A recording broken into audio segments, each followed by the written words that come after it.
C5 app download ചെയ്യൂ. കാണൂ മുഴുവൻ എപ്പിസോഡുകളും സൗജന്യമായി.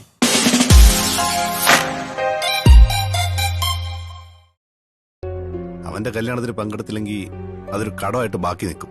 ജയിന് കാര്യങ്ങളൊക്കെ അറിയാലോ. പിന്നെ നീ അവിടെ ചെന്നില്ലെങ്കിലും അവൻ പരാതി ഒന്നും പറയില്ല.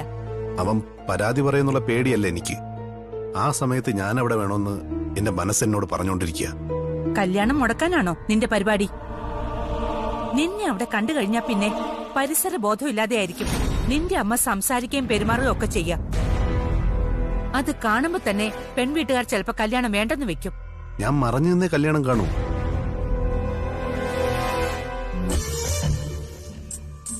നീ ഇവനെ പറഞ്ഞു വിടുകയാണോ? ഇന്നലെ നമ്മൾ രണ്ടാളും കൂടെ പോണ്ടെന്ന് പറഞ്ഞതല്ലേ. എന്നിട്ടും ജയന്റെ താലികെട്ട് കണ്ടേ പറ്റൂന്നും പറഞ്ഞു പോവാ.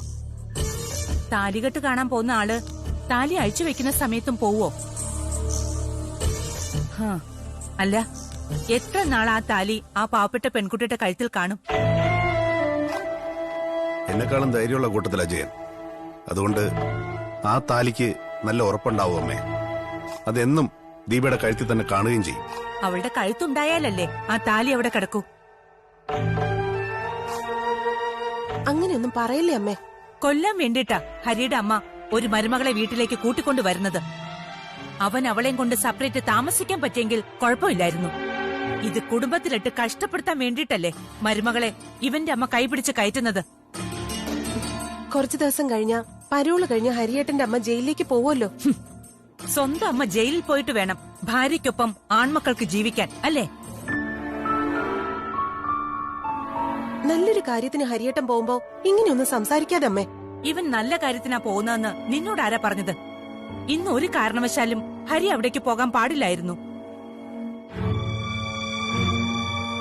അവൻ കോടി വസ്ത്രം തരാനും പിന്നെ അനുഗ്രഹം വാങ്ങാനും വന്നപ്പോ നിങ്ങളുടെ രണ്ടുപേരുടെയും കാലിത്തൊട്ട് അനുഗ്രഹം വാങ്ങി.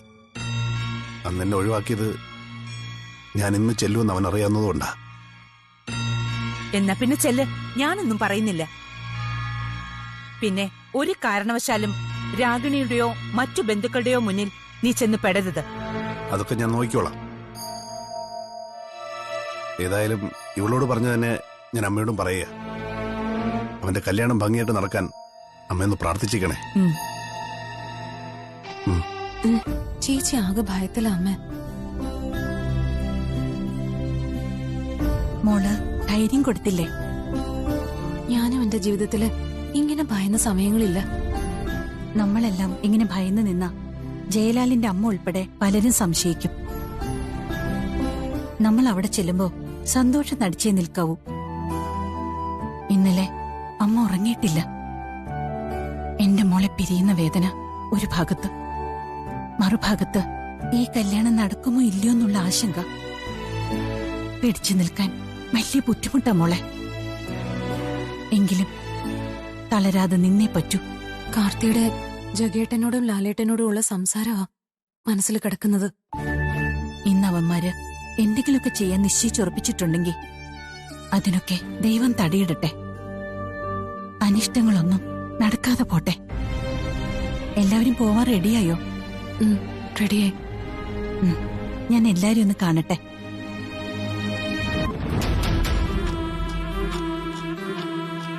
എടി നോക്കടി ഹേമേ, ഇതാണ് വേഷം. നിങ്ങൾ എത്ര അണിഞ്ഞൊരുങ്ങി വന്നാലും അമ്മായിയുടെ 7 അയലത്ത് വരില്ല. ചേട്ടാ ഞാനോ? അയ്യോ, മോളുടെ കാര്യമല്ല പറഞ്ഞേ, ഇവളുടെ കാര്യമാ. ഞാനൊരു ജയിൽ പുള്ളി ആയതുകൊണ്ട് അധികം ആരെയും ജയൻ വിളിച്ചിട്ടില്ല. ഞാനും പറഞ്ഞു അമ്മ ജയിൽ പുള്ളിയാണെന്ന് ആക്ഷേപിക്കാത്തവരെ മാത്രം വിളിച്ചാ മതിയെന്ന്. അത് ബന്ധുക്കളായാലും ശരി, പരിചയക്കാരായാലും ശരി.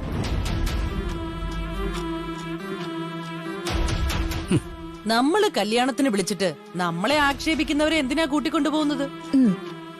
അത് ശരിയാച്ചാ. അമ്മായിയെ ജയിൽ പുള്ളി നാരെങ്കിലും വിളിച്ച അവരുടെ കരണത്തെ ഞാൻ അടിക്കും. അതെന്തിനാ നീ അടിക്കുന്നത്? എനിക്കെന്താ കരണത്തടിക്കാൻ കഴിയില്ലേ? ഏതെങ്കിലും ഒരുത്തും വിളിച്ചു നോക്കട്ടെ. അങ്ങനെയാണെങ്കി എന്റെ ജയിൽ ശിക്ഷയുടെ കാലാവധി കൂടും. രാഗം, നീ അങ്ങനൊന്നും ചെയ്യല്ലേ. നീ എത്രയും വേഗം ജയിലിൽ നിന്ന് പുറത്തിറങ്ങണമെന്നാ എന്റെ ആഗ്രഹം, പ്രാർത്ഥന. ഇനിയിപ്പോ അങ്ങനെ സംഭവിക്കില്ല എന്നൊന്നും പറയാൻ പറ്റില്ല. അവരൊക്കെ ഭയക്കുന്ന ഒരുത്തൻ കോമാ സ്റ്റേജിൽ ഹോസ്പിറ്റലില്ല. അവനില്ലാത്തോടത്തോളം കാലം ഈ നാട്ടിലെ രാജാക്കന്മാര് സദാനന്ദനും അയാളുടെ മോനും തന്നെയാ. അതുപോലെ ഈ കല്യാണത്തിന് ആളെ കൂട്ടണ്ട, നാട്ടുകാരെ ബന്ധുക്കളെയൊന്നും അധികം വിളിക്കണ്ട എന്ന് ഞാൻ അവളോട് പറഞ്ഞു. എന്നിട്ട് അച്ഛന്റെ മരുമോളെ ഓടി നടന്ന് കല്യാണം വിളിച്ചു. അധികം ആരെയും വിളിച്ചില്ലല്ലോ. ആരെ വിളിക്കാത്തെ? പുറത്തോട്ട് ഇറങ്ങുമ്പോ കാണുന്നവരൊക്കെ മോളുടെ കല്യാണത്തെ പറ്റിയാ ചോദിക്കുന്നത്. ഇവരെല്ലാം വിളിക്കാഞ്ഞിട്ടാണോ അത് ചോദിക്കുന്നത്? ഇവിടെ താളമേളങ്ങളൊന്നുമില്ല, താലികെട്ട് മാത്രമേ ഉള്ളൂ. എന്നാ ഓഡിറ്റോറിയത്തിലേക്ക് ചെന്നാലേ എല്ലാരും ഉണ്ടാവും അവിടെ. വരുന്നവര് വരട്ടെ. ദയവ് ചെയ്ത് ഇന്നത്തെ ദിവസം നീ ഒരു അച്ഛനാകണം. അപ്പൊ ഇത്രയും ദിവസം ഞാൻ അച്ഛനല്ലായിരുന്നോ? ആണെന്ന് നിനക്ക് തോന്നിയിട്ടുണ്ടാവും. പക്ഷേ വീട്ടിനകത്തുള്ളവർക്കും പുറത്തുള്ളവർക്കും അങ്ങനെ തോന്നിയിട്ടില്ല. നിങ്ങളുടെയൊക്കെ മുന്നിൽ വെച്ച് ഇതിനു മുമ്പ് ഞാൻ ഇവനെ കൊച്ചാക്കിയിട്ടുണ്ട്. ഇതുപോലെയൊക്കെ സംസാരിച്ചിട്ടുമുണ്ട്. കാരണം എന്താ? വീട്ടിന്റെ പുറത്തുള്ളവരുടെ കാര്യങ്ങൾ നന്നായി നോക്കുന്നവനാ എന്റെ മോൻ. പക്ഷേ വീട്ടിന്റെ അകത്തങ്ങനെയല്ല. കോവിഡ് സമയത്തൊക്കെ ജനങ്ങളെ ബോധവൽക്കരിക്കാനൊക്കെ പോയിട്ടുണ്ട്. പക്ഷേ വീട്ടിലെത്തിക്കഴിഞ്ഞാ ഇവന്റെ ബോധം പോകും. അതുപോലെയാ മദ്യപാനം. വീട്ടിനകത്ത് മോൻ എത്ര മനസമാധാനം ഉണ്ടെന്ന് അച്ഛൻ ആദ്യം മനസ്സിലാക്കണം. അതെ, ഇന്നത്തെ ദിവസം ഇതിൽ കൂടുതലൊന്നും സംസാരിക്കാൻ എനിക്കില്ല. ഇത്ര മാത്രം പറയാം. ഇന്നെന്റെ മോളുടെ കല്യാണം മുടങ്ങിക്കഴിഞ്ഞാൽ അതിന് ഒരാൾ മാത്രമാണ് ഉത്തരവാദി. അത് നീ എപ്പോഴും പറയുന്നതാണല്ലോ.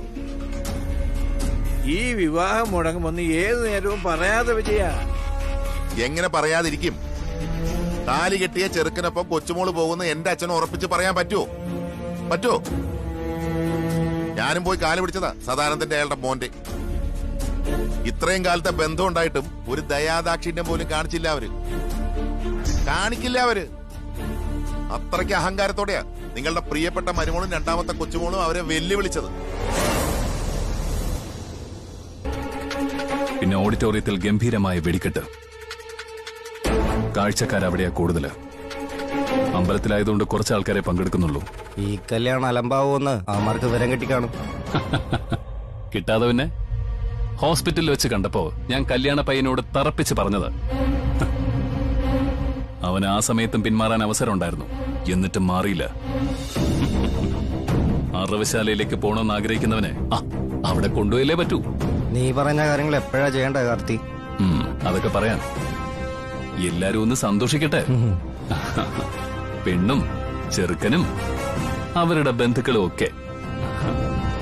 സ്വന്തം ജീവൻ പോലും അപകടപ്പെടുത്തി ഇഷ്ടപ്പെട്ട പെണ്ണിനെ സ്വന്തമാക്കാൻ ആഗ്രഹിച്ചവന് ഇപ്പോഴാ പാഞ്ഞു പോയത്. ആ പോക്ക് മരണത്തിലേക്കോ ജീവിതത്തിലേക്കോ ഒന്ന് അവനറിയില്ല. എന്നാൽ വ്യക്തമായ ധാരണയോടെ ഞാൻ മുന്നോട്ട് പോകുന്നത്. ഇന്നു മുതൽ കരച്ചിൽ വാരവാ. ഭാഗ്യലക്ഷ്മി മക്കളും കരഞ്ഞു തുടങ്ങുന്ന വാരം. ഇനി കണ്ണീരിനൊരു അവസാനം ഉണ്ടാവില്ല. കല്യാണം മുടങ്ങിയ ശേഷം നമ്മൾ നേരത്തെ തീരുമാനിച്ചുറപ്പിച്ച പോലെ അവിടേക്ക് പോകും, ബുള്ളറ്റ് ജഗന്റെ അരികിലേക്ക്. എന്നിട്ട് ആദ്യം അവനെ ഒരു മരണവാർത്ത അറിയിക്കും. അത് കഴിഞ്ഞിട്ട് വേണം അവന്റെ കാര്യത്തിൽ ഒരു തീരുമാനം എടുക്കാൻ. കാർത്തി, എന്റെ അച്ഛൻ പറഞ്ഞത് കൊല്ലാൻ തന്നെ. ആ കിടപ്പിൽ അവനങ്ങനെ കിടക്കുമ്പോ കൊല്ലാൻ തോന്നുന്നില്ലടാ. പെട്ടെന്ന് അവനെ അങ്ങ് പറഞ്ഞയക്കാൻ തോന്നുന്നില്ല. ഞാൻ രണ്ടും കെട്ട അവസ്ഥയിലായിപ്പോയി. ഇത്തിരി പുരോഗമിച്ചെങ്കിൽ ഒന്നുകൂടി അടിച്ചു തളർത്തിയിട്ട് അവൻ അങ്ങനെ കിടക്കില്ലേ? അങ്ങനൊരു ചിന്തയില്ലാതില്ല. ഏതായാലും നമുക്ക് നോക്കാം.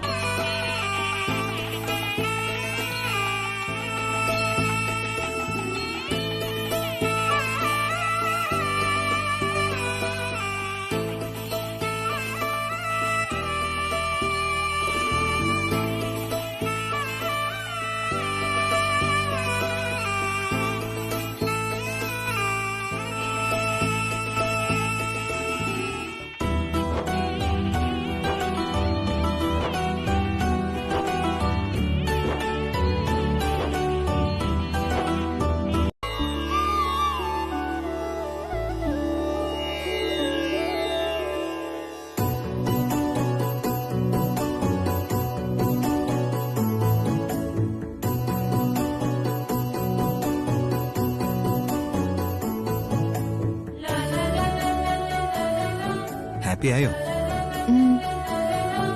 താലികെട്ട് സമയത്ത് എന്തെങ്കിലും തലവേദന ഉണ്ടാവുന്നായിരുന്നു എന്റെ പേടി. ഏതായാലും അതുണ്ടായില്ല. ഇനി യാത്ര പറഞ്ഞു പോകുന്നവരെ അനിഷ്ട സംഭവങ്ങളൊന്നും ഉണ്ടാവാതിരിക്കാൻ ആത്മാർത്ഥമായി പ്രാർത്ഥിക്കാം.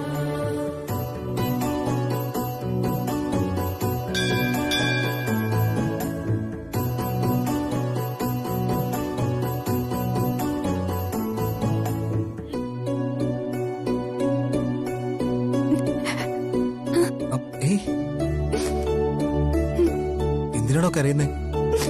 ഈ സമയത്ത് സന്തോഷിക്കല്ലേ വേണ്ടത്. എന്നെയല്ല തൊഴേണ്ടത്. ദേ അവിടെ എല്ലാത്തിനും നിമിത്തം താൻ പ്രാർത്ഥിക്കുന്ന ദൈവങ്ങളാ, അല്ലാതെ ഞാനല്ല. എന്റെ മനസ്സിലിപ്പോ ലാലേട്ടന് ദൈവത്തിന്റെ സ്ഥാനമുണ്ട്. ശരി ശരി, വാ നമുക്ക് വലം വയ്ക്കാം. വാ. ഡോക്ടർ ഒറ്റ ഒരാളെ വിശ്വസിച്ചതുകൊണ്ടാ ഞങ്ങൾ ഈ കല്യാണം നടത്തിയത്. അവസാനം വെളുക്കാൻ തേച്ചത് പാണ്ടാവരുത്. ഒരിക്കലുമില്ല. ഇതിലപ്പുറം നല്ലൊരു പെൺകുട്ടിയെ ഇനി ജയലാലിന്റെ അമ്മയ്ക്ക് മരുമകളായി കിട്ടില്ല. എല്ലാവരും അങ്ങനെ പറഞ്ഞുകൊണ്ടൊക്കെ തന്നെയാ വരുന്നത്. 4 നാള് കഴിയുമ്പോ നായ്ക്കളെ പോലെ കുരയ്ക്കുന്നത് കാണാം. അതിനുശേഷം പിന്നെ പിടിച്ചു കെട്ടാൻ പാടാ. ഇന്നത്തെ കാലത്തെ അതിനുള്ള തൊടലൊന്നും കിട്ടാനുമില്ല. അവരൊരു ജീവിതം തുടങ്ങാൻ പോവല്ലേ, അതിനു മുൻപ് ഒരു മുൻവിധി പോലെ ഇങ്ങനെ സംസാരിക്കില്ലേ ജയലാലിന്റെ അമ്മേ? ഞാനൊന്നും സംസാരിക്കുന്നില്ല. പിന്നെ കുറച്ചു നാള് കഴിയുമ്പോ ഡോക്ടറോട് സംസാരിക്കാനുള്ള അവസരം പുതിയ പെണ്ണ് ഉണ്ടാക്കാതിരുന്നാ മതി.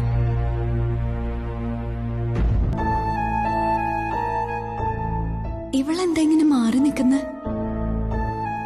ആ ഒരു സെക്കൻഡ്. ശരി. ദിയേ, എന്താടി? ഒന്നുമില്ല. എനിക്കറിയാം നിന്നെ അലട്ടിക്കൊണ്ടിരിക്കുന്നത് ജഗേട്ടനാണെന്ന്. അയാൾക്കിപ്പോ കുഴപ്പമൊന്നും ഇല്ലല്ലോ മോളെ. അതുകൊണ്ട് ഇന്നത്തെ ദിവസം മറ്റൊന്നിനെ കുറിച്ച് ആലോചിക്കാതെ നീ എന്റെ അടുത്ത് വേണം. ഞാൻ അടുത്ത് തന്നെ ഉണ്ടല്ലോ ചേച്ചി. MD-യെ കാണാനെന്ന് പറഞ്ഞു പോയിട്ട് ലാലേട്ടനെ കാണുന്നില്ലല്ലോ. ഉടനെ എത്തുമായിരിക്കും ചേച്ചി. ഞാൻ എന്തെങ്കിലും സ്വത്തിന്റെയോ കാശിന്റെയോ കാര്യം പറഞ്ഞു വരുമ്പോ എന്നെ ഓടിക്കാറാണ് പതിവ്. വായി കൊള്ളാത്ത വർത്താനവും പറഞ്ഞു. ഇപ്പൊ കൊച്ചുമോളുടെ കാര്യം വന്നപ്പോ എവിടെ നിന്നൊക്കെയോ കാശ് സംഘടിപ്പിച്ചു കൊടുത്തു. അങ്ങനെ ഒരു സംഭവം നടന്നിട്ടില്ല. പിന്നെ നിന്റെ വിശ്വാസം അങ്ങനെയാണെങ്കിൽ തിരുത്താനും ഞാനില്ല. അച്ഛൻ എന്റെ മോളെ അങ്ങനെ സഹായിച്ചതിന് എനിക്ക് ഒരു എതിർപ്പുമില്ല. പക്ഷേ അങ്ങനെ സഹായിക്കുമ്പോ ആ പണം എന്റെ കയ്യിൽ തരണമായിരുന്നു. ഇപ്പോ ഞാനൊന്നിനും കൊള്ളാത്തൊരു അച്ഛനായി പോയില്ലേ? എന്റെ മോൾക്ക് വേണ്ടി കാശ് ചെലവാക്കാത്ത ഒരാളായി പോയില്ലേ? എടാ, എന്റെ കയ്യിൽ 1 കോടി രൂപ കിട്ടിയിരുന്നെങ്കിൽ അത് ഞാൻ അതുപോലെ ഭാഗ്യലക്ഷ്മിക്ക് കൊടുക്കും. അല്ലാതെ നിന്റെ കയ്യിൽ തരില്ല. കാരണം 1 കോടി രൂപ എന്നൊക്കെ പറഞ്ഞാ നിനക്ക് 1 മാസത്തേക്ക് തികയില്ല. കേട്ടോ ഡോക്ടറെ, ഇവൻ സ്വന്തം വീട്ടിലേ ഉള്ളൂ ചെലവിന് കൊടുക്കാത്തത്. മറ്റു പല വീടുകളിൽ ചെലവിന് കൊടുക്കുന്നുമുണ്ട്. കല്യാണ ദിവസമായിട്ട് അച്ഛൻ ഇങ്ങനെ വേണ്ടാത്തൊന്നും സംസാരിക്കരുത്. 4 ആള് കൂടുന്ന സ്ഥലത്താ ഇതൊക്കെ സംസാരിക്കേണ്ടത്. നിന്നെ പോലെ ഉള്ളവൻ നാണം കെടണം. മദ്യത്തേക്കാൾ കൂടുതൽ പെണ്ണുങ്ങൾക്കായി ഇവൻ പൈസ കൊടുക്കുന്നത്. ഡോക്ടർക്ക് അറിയാമല്ലോ, ഇത്തിരി കാണാനും വൃത്തിയും വെടുപ്പുമുള്ള പെണ്ണുങ്ങൾ വന്നാ കാശ് വാങ്ങാതെ ഇവൻ കോടതിയിലെത്തും. അങ്ങനെയൊക്കെ തന്നെയാ പേരെടുത്ത ക്രിമിനൽ ലോയർ പാപ്പരായി പോയത്. വക്കീലിനെ പോലൊരു കുടുംബം അധികം ആർക്കും കിട്ടിയിട്ടില്ല. പക്ഷേ വക്കീലിന് മാത്രം അത് അറിയില്ല. ശരി ശരി, താലികെട്ടൊക്കെ കഴിഞ്ഞില്ലേ? ഈ കല്യാണ ചെറുക്കനോടെ പോയെന്ന് ആർക്കറിയാം? ഞാൻ പോയി നോക്കട്ടെ. രക്ഷപ്പെട്ടു ഓടിയതാ. സത്യം പറയുന്ന അവന് നീങ്ങന്നേ. നീ അവളുടെ കഴുത്തിൽ താലി കെട്ടണമായിരുന്നു. കെട്ടുതാലിയും കഴുത്തിലിട്ടോണ്ട് അവള് ജീവിക്കണം വിധവയായിട്ട്. ഒരു ദിവസം പോലും നിനക്കൊപ്പം കഴിയാൻ യോഗമില്ലാത്ത വിധവയായിട്ട്. അങ്ങനെയുള്ളവളെ വിധവാന്ന് വിളിക്കാൻ പറ്റൂ? ആ, എന്താ പറ്റാത്തത്? താലി കഴുത്തിലിട്ട പിന്നെ അവൾ ഇവന്റെ ഭാര്യ. ഭാഗ്യമില്ലാത്ത ഭാര്യ. കുറച്ചുകൂടെ വ്യക്തമായിട്ട് പറഞ്ഞ ഭാഗ്യമില്ലാത്ത ഭാര്യയായ ഭാഗ്യലക്ഷ്മിയുടെ മോള്. അല്ലേടാ കൂട്ടാ? ദയവേത് ഇന്നത്തെ ദിവസം എല്ലാവരെയും കരയിപ്പിക്കരുത്. മോനെ, ഞാനൊരു ജയിൽ പുള്ളിയാ. പരോള് കിട്ടിയതുകൊണ്ടാ ഞാനിങ്ങനെ പുറത്തിറങ്ങി നിൽക്കുന്നത്. എന്നെ ജയിലിലാക്കിയവളെ അവളുടെ കുടുംബത്തെയും ഞാൻ കരയിപ്പിക്കാൻ പാടില്ലല്ലേ? എന്നാ ചിരിപ്പിക്കാടാ, പൊട്ടി പൊട്ടി ചിരിപ്പിക്കാം. ഇവൻ വിളിക്കേണ്ടവരൊക്കെ വിളിച്ചോ കാർത്തി? ഇനി ഒരു വിളിയുണ്ട്, നിലവിളി. നിന്റെയും അവളുടെ വീട്ടുകാരുടെയും നിലവിളി. അമ്പലത്തിൽ വെച്ചാണ് താലികെട്ട് നടന്നെങ്കിലും ആഘോഷങ്ങളൊക്കെ അങ്ങ് ഓഡിറ്റോറിയത്തിലാണല്ലോ. അവിടെ ഒരു കുരവയിടലുണ്ടാവും ഇനി. നീയും അവളും പരസ്പരം മാലയിടുന്നതിന്റെ കുരവയിടലല്ല, കത്തുന്ന ദീപത്തിന് ബലം വയ്ക്കുന്ന കുരവേടലുമല്ല, മറിച്ച് നിന്റെ മരണം അറിഞ്ഞിട്ടുള്ള കുരവേടല്.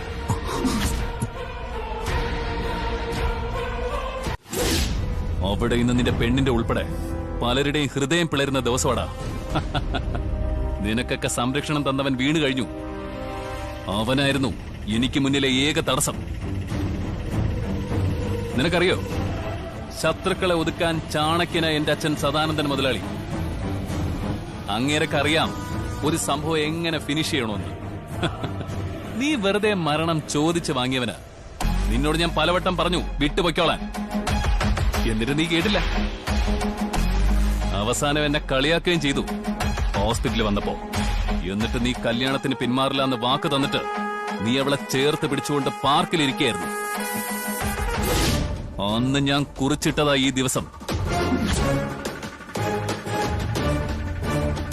നീയൊക്കെ സന്തോഷിക്കുന്നതിനിടയില് നിന്റെ വാക്കിലിടുമെന്ന് ഞാൻ ഉറപ്പിച്ചാടാ.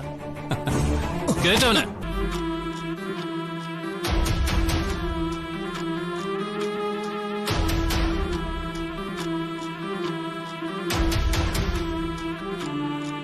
അമ്മ സ്വർണം കാണാൻ പോയ സമയത്ത് ഓഡിറ്റോറിയം കൂടി കാണേണ്ടതായിരുന്നു.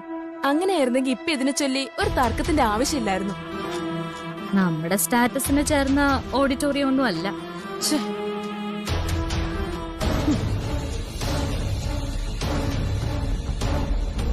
എടാ പ്രേമ, അവൻ ഇതുവരെ വന്നില്ലല്ലോടാ. അളിയന്റെ കമ്പനിയിലെ വലിയ വലിയ ആൾക്കാരൊക്കെ വന്നു കഴിഞ്ഞാ നമ്മള് ബന്ധുക്കളെ പോലും മറക്കുന്ന കൂട്ടത്തിലാ. അല്ലടാ, അമ്പലത്തിന് പുറത്തല്ലേ അവര് വന്നത്. പിന്നെ അവരെയും കൂട്ടി ഇങ്ങോട്ട് വന്നാ പോരായോ? അത് ചിലപ്പോ അവര് താമസിക്കുന്ന ഹോട്ടലിലോ മറ്റോ പോയി കാണും. അല്ല, ഓഡിറ്റോറിയത്തിന് കുഴപ്പമൊന്നുമില്ലല്ലോ. പിന്നെ എന്തിന്റെ പേരിലാടാ അവളി കിടന്ന് ചാടുന്നത്? അമ്മായി വരുന്നുണ്ട്. അമ്മായിയോട് നമുക്ക് നേരിട്ട് ചോദിക്കാം. നീ വെറുതെ പ്രശ്നമൊന്നും ഉണ്ടാക്കരുത്. എന്താ? അല്ല അമ്മായി, ഓഡിറ്റോറിയൊക്കെ ഗംഭീരമായിട്ടുണ്ട്. പിന്നെ അമ്മായി എന്തിനായി കിടന്ന് ബഹളം വെക്കുന്നേന്നാ അമ്മായി അച്ഛൻ ചോദിക്കുന്നത്. അയ്യോ രാഗം, ഇവന്റെ സ്വഭാവം നിനക്കറിയാമല്ലോ. നമ്മളെ തമ്മിൽ അടുപ്പിക്കാൻ വേണ്ടി ഇവൻ മനഃപൂർവ്വം ഓരോന്ന് പറഞ്ഞുണ്ടാക്കിക്കൊണ്ടിരിക്കുക. എനിക്കറിയാം ഗംഗേ, നന്നായിട്ടറിയാം. ഈ ചടങ്ങൊക്കെ കഴിഞ്ഞിട്ട് നിങ്ങൾക്ക് തരേണ്ട മറുപടി ഞാൻ തരാം. കണ്ണുകൊണ്ട് കാണുന്നതും കാതുകൊണ്ട് കേൾക്കുന്നതും മാത്രമേ വിശ്വസിക്കാവൂ. സ്നേഹനിധിയായ മരുമോൻ പറയുന്നതും വിശ്വസിക്കാം. പ്രേമ പറഞ്ഞതിൽ കാര്യം ഉണ്ടാവും. അമ്മയില്ലാത്തപ്പോ അമ്മയെ കുറിച്ച് അനാവശ്യങ്ങൾ പറയുന്നതാ അച്ഛന്റെ പ്രധാന ഹോബി. അതെ, നാലാള് കൂടുന്ന സ്ഥലവാ. ഇവിടെ വെച്ച് തന്നെ നാണം കെടണോ? വീട്ടിലെത്തിയിട്ട് പോരെ? മതി. ലാഭിക്കാവുന്നിടത്തൊക്കെ ലാഭിച്ചിരിക്കുക. ഇനി സദ്യ എങ്ങനെയാണോ ആവോ? കൊള്ളത്തില്ലെങ്കി ഞാൻ ഇതെടുത്ത് കല്യാണ പെണ്ണിന്റെ മുഖത്തെറിഞ്ഞിട്ട് ഒറ്റ പോക്കങ്ങ് പോവും.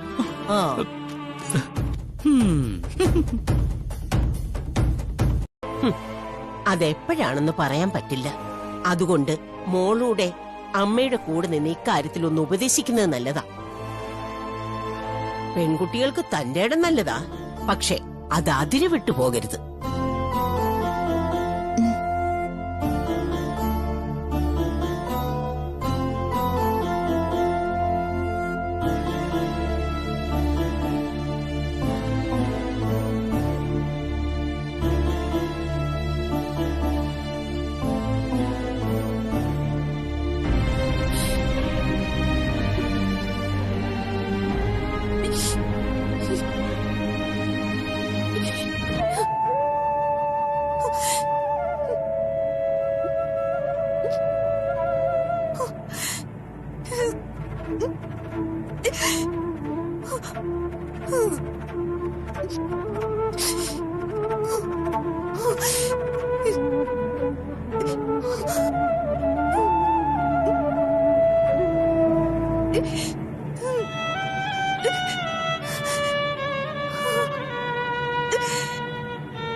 ഏട്ടനെത്തിയില്ല അമ്മ?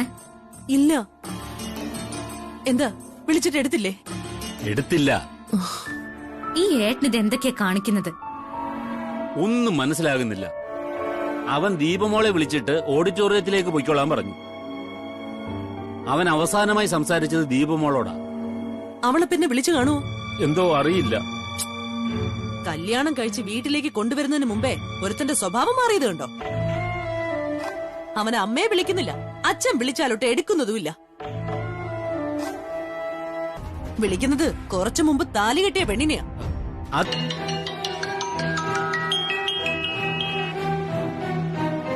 പറഞ്ഞോ മോളെ, ജയലാലേട്ടനെ കണ്ടോ അമ്മേ? ഇല്ല, ഞാൻ ആകെ ടെൻഷനില്ല. മോളെവിടെയാ? ഞാനിവിടെ പുറത്തൊക്കെ നോക്കുക. ഇനി ഇവിടെ എല്ലാവരോടും പറഞ്ഞേ പറ്റൂ മോളെ. ആരും ഒന്നും അറിഞ്ഞിട്ടില്ല. മോള് വേഗം ഇവിടേക്ക് വാ. ശരി അമ്മ.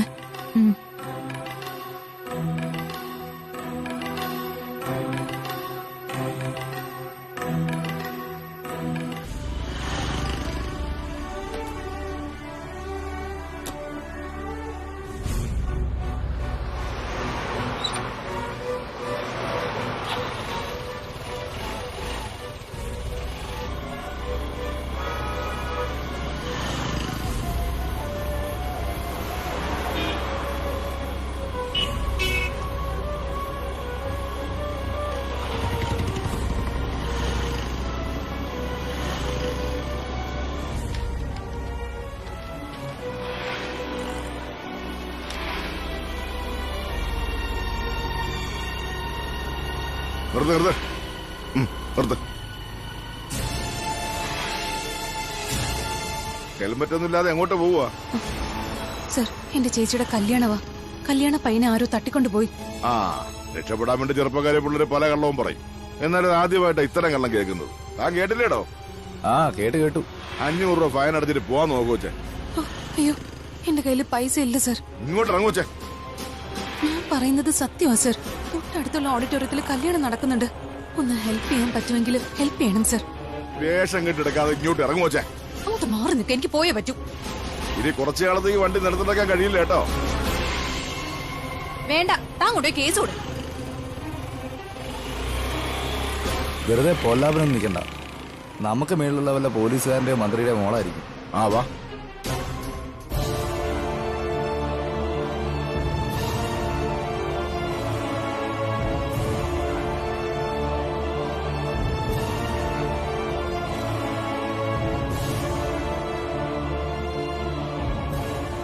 മോളുടെ ലാലേട്ട് നിഞ്ഞു വരും മോളെ. മോള് വിഷമിക്കാതെ.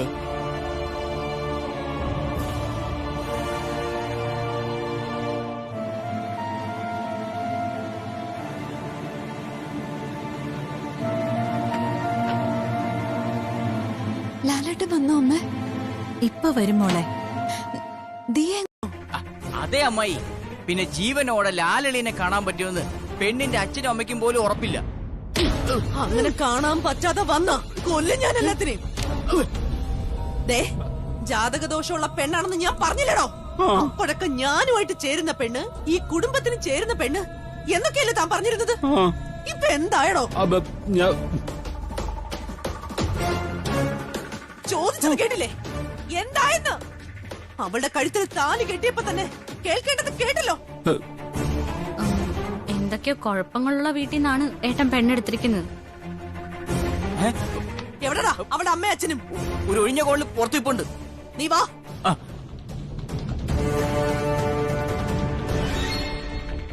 എന്താ അച്ഛ ഇതൊക്കെ? എനിക്കൊന്നും അറിയില്ല മോളെ. ഏട്ടൻ എന്തെങ്കിലും സംഭവിച്ചാ അച്ഛന് പിന്നെ നിലനിൽപ്പില്ല കേട്ടോ. അതല്ലെങ്കിലും ഇല്ലല്ലോ. ജയമോഹൻ എന്തെങ്കിലും സംഭവിച്ചാ ഞാൻ എങ്ങോട്ടെങ്കിലും ഓടിപ്പോവും, ഏതെങ്കിലും ദേശത്തേക്ക്. അവനുള്ളത് കൊണ്ടാ ഞാൻ പിടിച്ചു നിൽക്കുന്നത്. അവനില്ലാതെ വന്ന ഞാൻ മുന്നോട്ട് പോയിട്ട് എന്താ കാര്യം?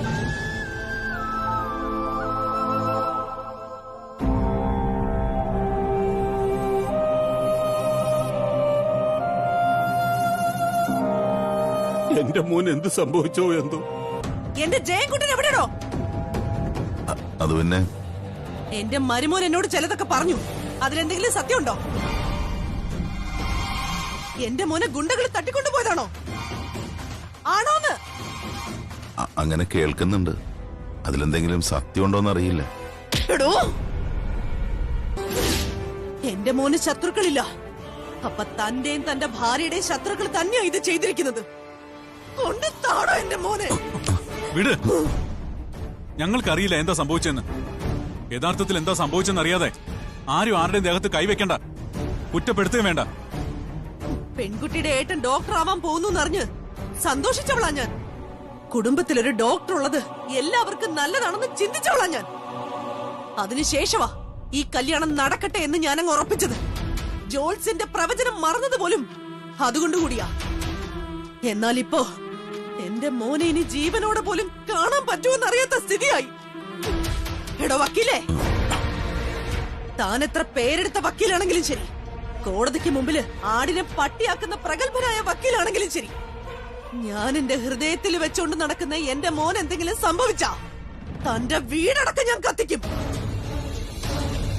പിന്നെ ഈ ഡോക്ടറെ പോലും തനിക്ക് കിട്ടില്ല. മോൻ പറഞ്ഞതുപോലെ കാര്യത്തിന്റെ സത്യാവസ്ഥ അറിയാതെ നിങ്ങളിങ്ങനെ തിളക്കല്ല ജയലാലിന്റെ അമ്മേ. തിളക്കൂടോ? ഞാൻ തിളയ്ക്കും. എനിക്ക് രണ്ടാമക്കളാ, അതിലൊരുത്തൻ മരിച്ചതുപോലെയായി. ഇനി എന്റെ ഇളയ മോന് കൂടി എന്തെങ്കിലും സംഭവിച്ചാ ഞാൻ പറഞ്ഞത് ചെയ്തിരിക്കും.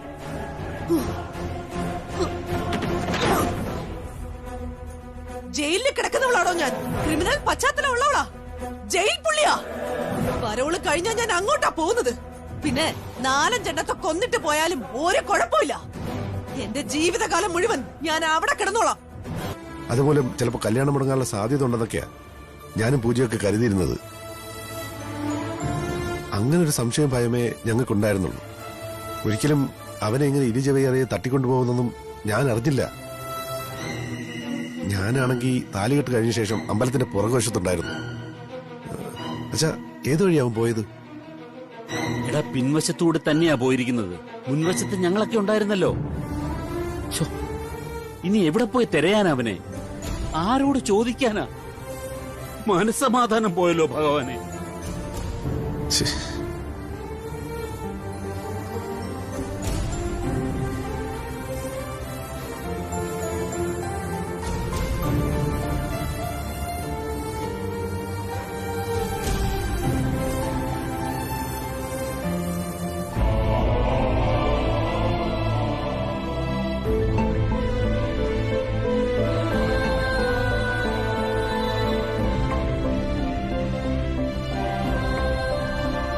അമ്മേ,